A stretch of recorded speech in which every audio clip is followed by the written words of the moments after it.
My name is Abhishek Shah, and I'm the co-founder and group CEO at RSA Global. We are an end-to-end supply chain organization with a focus on technology. We're headquartered in the UAE, and we operate in 4 regions around the world: in the Middle East, East Africa, India, Hong Kong, and China. Across the regions, we have about 600 people and about 500,000 square meters of operating logistics space. So through our journey and our story, we've always realized the object of collaboration was going to be very important to our growth. And through this period, we've done a variety of different partnerships, whether it be joint ventures or acquisitions.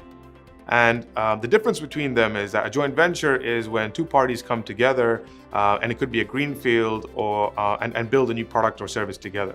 And then an acquisition is where you're going into a new product or new market, and then where you're acquiring a stake in a different organization to sort of get a leap into that market going forward. So in my experience when doing joint ventures, it's always because we had a different problem to put together. And you have to ask yourself the question, why do I want to have this partnership?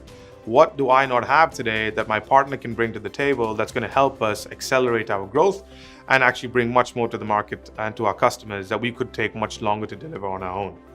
An acquisition perspective, the question you have to ask yourself is that if I was to go and set up on my own or try and enter that market on my own, what's the time saving of the market that would happen there?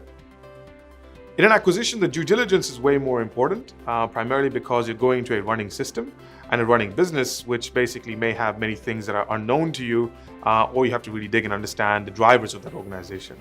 In a joint venture, normally it could be a clean slate, it could be a brand new greenfield startup, so you're always starting from zero, so it's much easier to govern and run an organization going forward from there.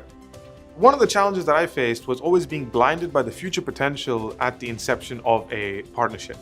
And what I mean by that is that because of the hunger within you as an entrepreneur of wanting to get the business and knowing if you do this, it's going to be a great opportunity, but that's future down the road, you kind of get blinded by what the current requirements are for you and protecting your organization's interests. So what basically happened was you end up giving away a lot more than you should at the early part of the organization's journey in terms of rights, in terms of relationships, in terms of operational control, when you really could have held on to a bit more of that. And the counter to that is always to think going forward is that what value are you adding at this point in time, and put a dollar value to it. And try add that into the equation when you're discussing with your partners at the table. So often when you're doing these partnerships, business is done between people. And organizations at my size, when I was doing acquisitions, were normally investing or acquiring with individuals. And the individual journey on the other side of the table is pretty important to the story and what is driving them and what's emotionally important to them. And the mistakes that we made was, taking that too much into account of how you actually governed your decision-making process. Business sometimes is just about numbers and the customers and making sure you build it. Emotional intelligence is super important, but you have to know where to draw the line between the two. And so going forward, what I would do again is to make sure that we have that managed in a way, but make sure that the numbers and the objectives of the long-term benefits of the organization take precedent over that. So the other learning that I had was at the start of a partnership, whichever form it may be, there's always a projected ambition that the partners have. And you should always be revisiting that individually as your own organization and as a partnership together, because as the businesses grow, the individual partners have different interests and alignments that will grow depending on what's happening in other forces in their business. So the interests may never be aligned.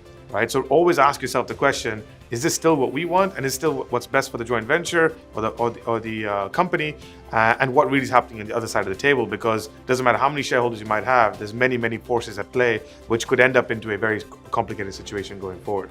This is what we are going through actually as we speak, and this is something that we're really working on and trying to figure out how to take forward. To summarize about partnerships, I would say there's 3 main things you should consider.